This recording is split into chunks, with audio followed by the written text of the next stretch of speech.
Okay, guys, this is part 3, um, and also what I'm going to talk about besides not just how these weapons bans will affect us in the country, but I also want to talk about the what are really the causes here with the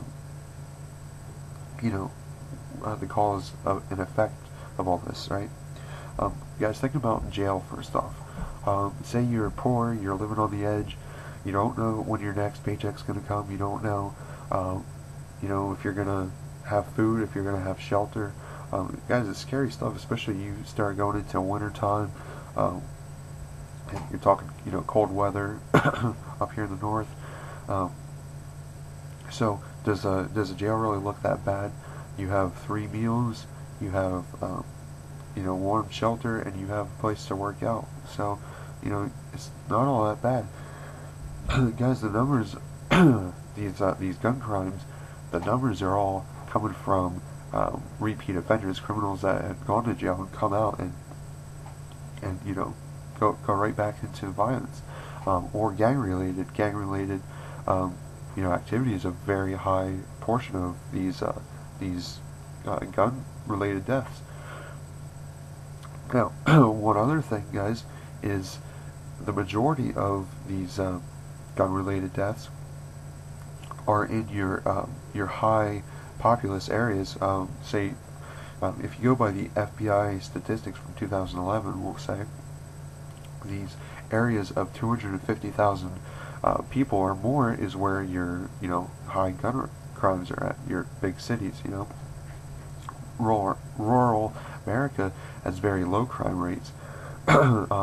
And I'd like you also to look between 1994, 1992, and now, gun crimes have gone down about 50%, guys. So, we're going in the right direction already. More laws isn't isn't doing us any good. Because the criminals don't abide by those laws as it is. You go to the highest highest crime rate areas, like let's say Chicago, highest crime rate in the world. They have like the strictest gun laws. They're not. Think about it. If you're a criminal, you don't want that opportunity of someone being armed, right? So you don't look at a a motorist as like a threat to you. If he's stopped, you just go to his car and you have a gun because you're a criminal. You don't abide by laws. You have a gun. So you pull that guy out of his car, you got a new car, right? Or you have parts for, parts of a car, right? So people are, would it be, so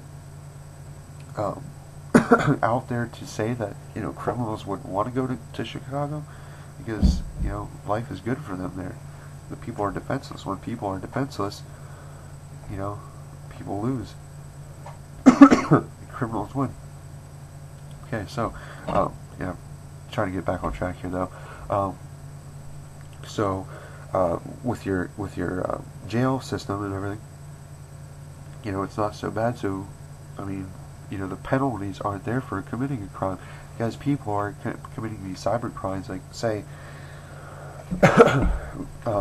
they download music illegally, right?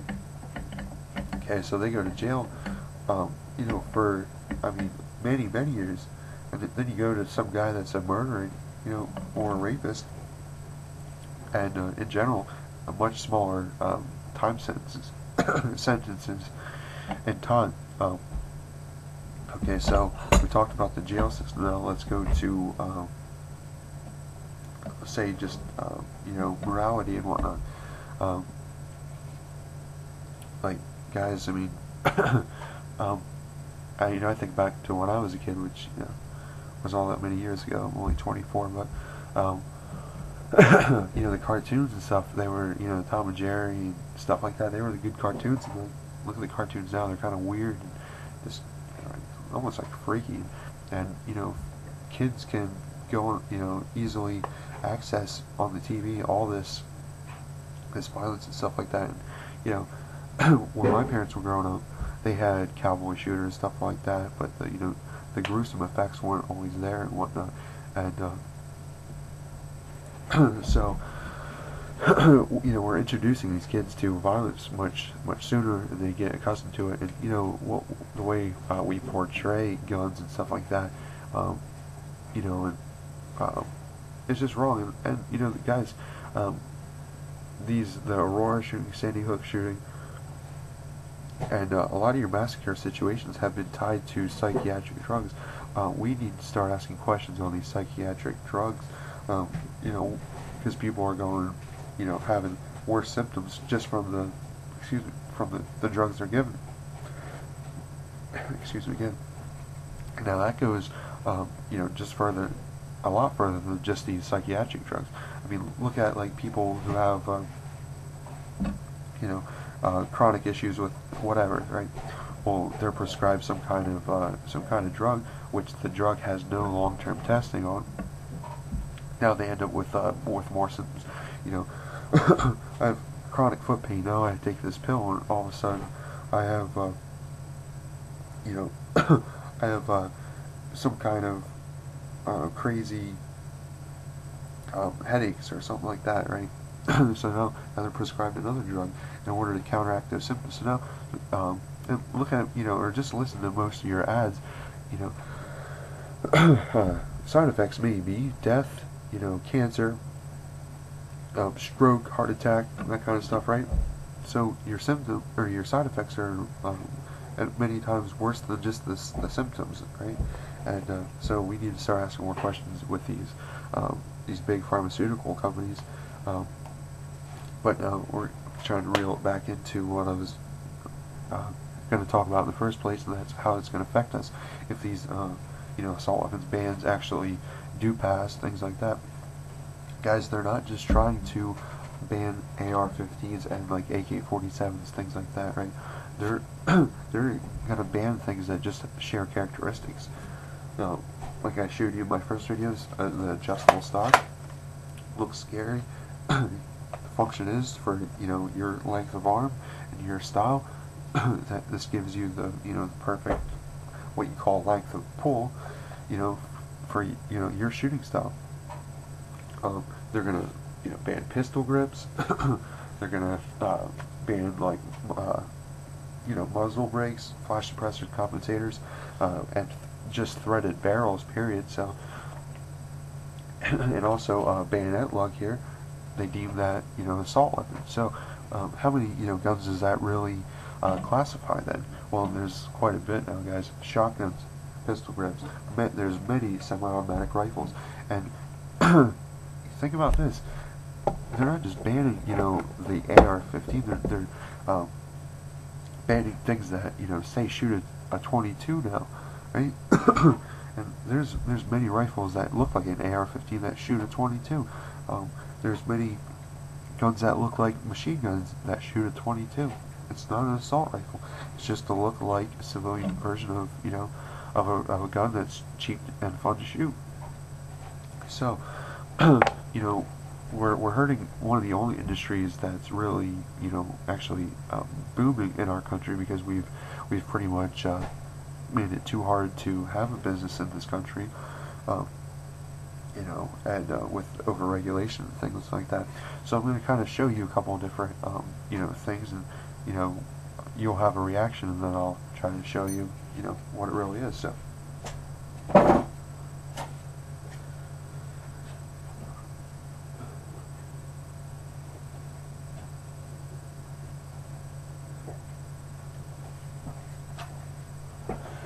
Okay. Oh, looks pretty scary, right? Guess what, guys? This is a 22. Looks like an MP5 submachine gun made by HK. Well, it's not. It shoots a 22 caliber rifle, or caliber round. This is not a suppressor. It is just a, it looks like a suppressor. There's a barrel in there. I'll show you again. This gun's clear. They've now banned that pistol grip, and this gun is an assault weapon now, because it can accept a detachable magazine. That is another classification for these assault weapons, guys. So this little 22, you know, it's a cheap gun. It's fun to shoot. That's, you know, what it's there for. You have now banned this and made me a criminal for having one, basically. Alright, let me show you another gun.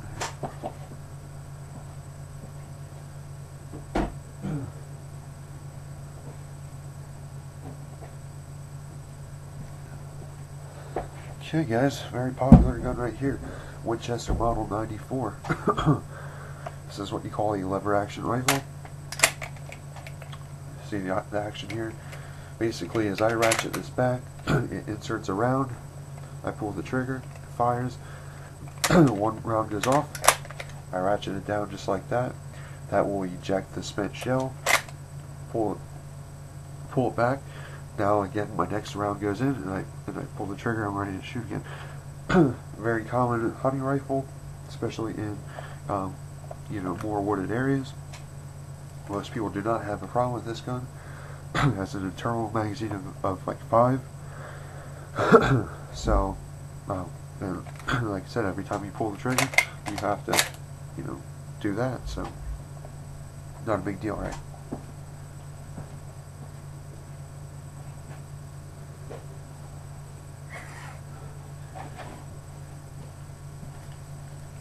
Okay, now, thanks to the assault weapon ban, this gun is illegal. This is a Mossberg 464. See the adjustable stock. And it has a muzzle brake. Look at that. Basically prevent that felt recoil in my shoulder and whatnot. So what is this, you know, what do I even need this on a gun for? Alright, I'm at my tree stand, right? Normally I have it back like this. You know, if I'm shooting out anywhere in front of me, this is fine. Say I have an awkward shot behind me. Well, I'll collapse my stock here. Makes it much more maneuverable. I can make this harder shot now, right? Okay, but we've now made this illegal. And guys, there's so many shotguns that have adjustable stock. There's so many guns, period, that have these adjustable stocks. That's an assault weapon characteristic. Okay, but this functions the exact same way as the Winchester I just showed you. Okay, lever action, same thing. Yep.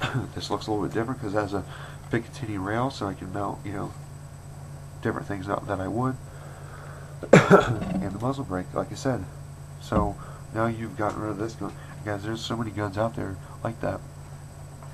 You guys remember, there's all kinds of caliber rounds out there. So, and like I said, you're gonna kill these. The only jobs that we really have going for us right now. I mean, obviously there's many more jobs there, but the gun industry. If you're gonna look at one industry that's actually booming and is struggling to meet demand, that is your gun manufacturers and all the excuse me, all different categories that go along. That, you know, the people that supply the gun industry, magazine manufacturers. Excuse me, I can't stop burping. Ammunition manufacturers. The, you know, even just the truckers that transport the stuff, right? Warehouse guys. So you're going to kill all those jobs, and so, you know, we're really hurting the wrong people here. You know, my last video, I kind of showed you how the kind of legislation doesn't help, and it only hurts the, you know, us law-abiding citizens. Guys, we have to draw a line in the sand. I'm not the kind of person that would be, you know, making one of these videos. I'm just a gearhead, and I'm just, you know, I've gotten so ticked off because I'm so poorly represented. You know, like you watch, I can't even watch the news because when you watch the news, they paint us, you know, gun owners to be crazy people, and we're not at all. And you know, they have their one-sided views, poor journalism.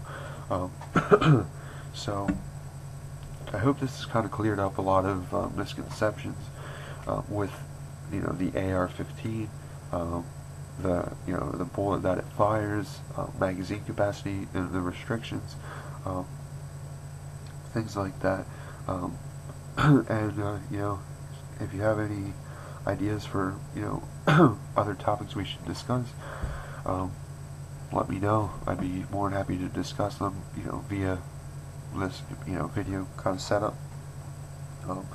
And guys, I want to send a shout out to all you men and women out there.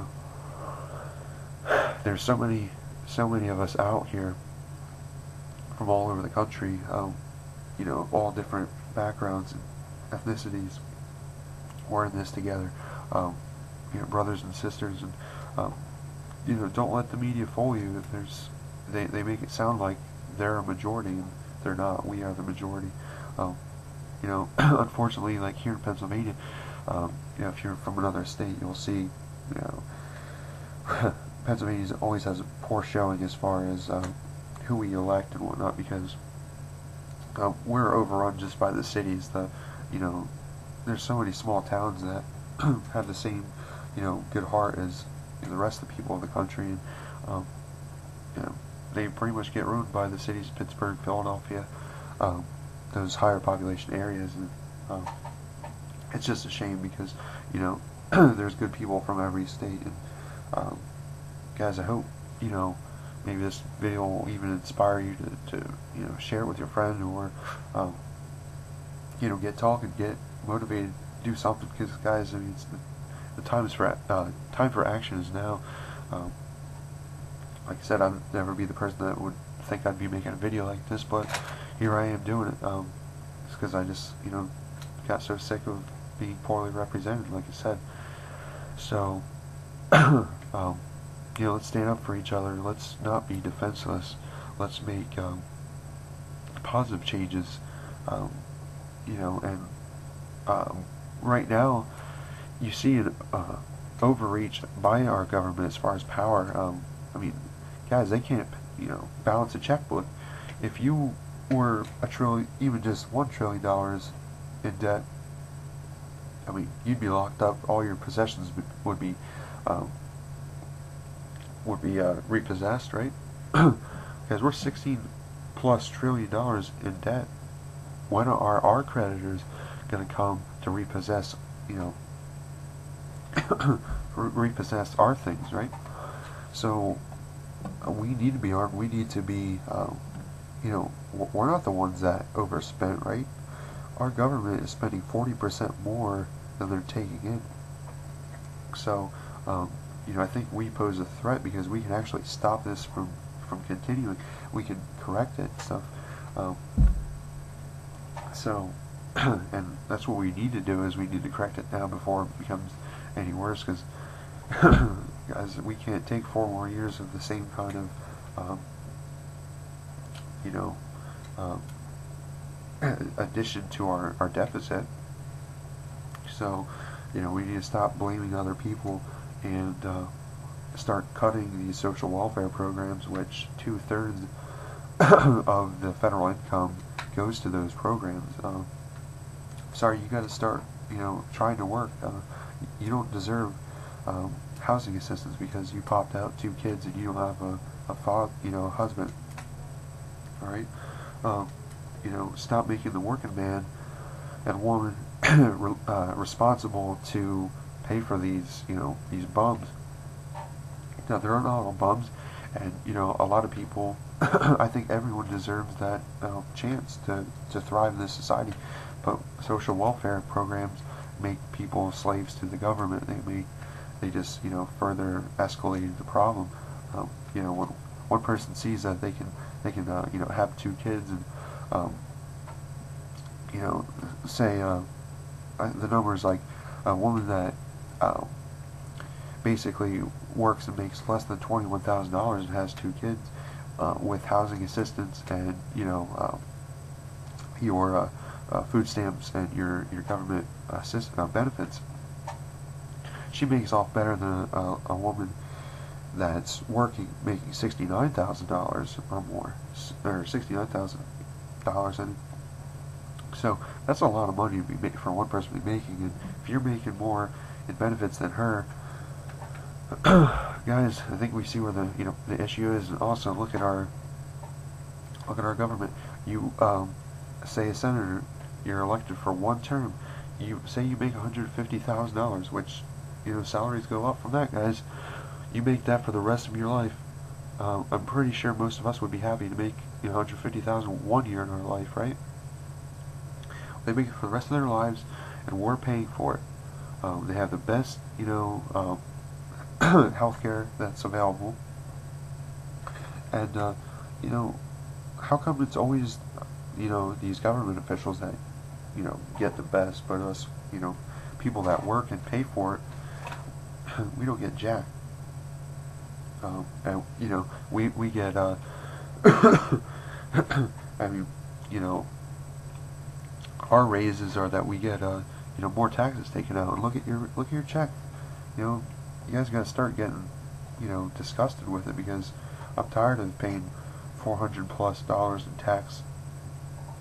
A paycheck. It's sickening. And where's this money going? We need to start cutting these programs that aren't needed. Government doesn't, need to be in every part of our, every facet of our society. We need to, we need to demand those programs are cut. So, guys, I hope, this the series can motivate someone. I hope it, even enlighten people a little bit, show them the misconceptions, and maybe change their mind a little bit. And like I said, guys, please ask a friend to go shooting. Take a safety course. Just try it. If you're gonna have any kind of opinion, you need to shoot a gun. You need to know what it's about. So, thanks again for watching, and I hope you got something from it. Have a good night.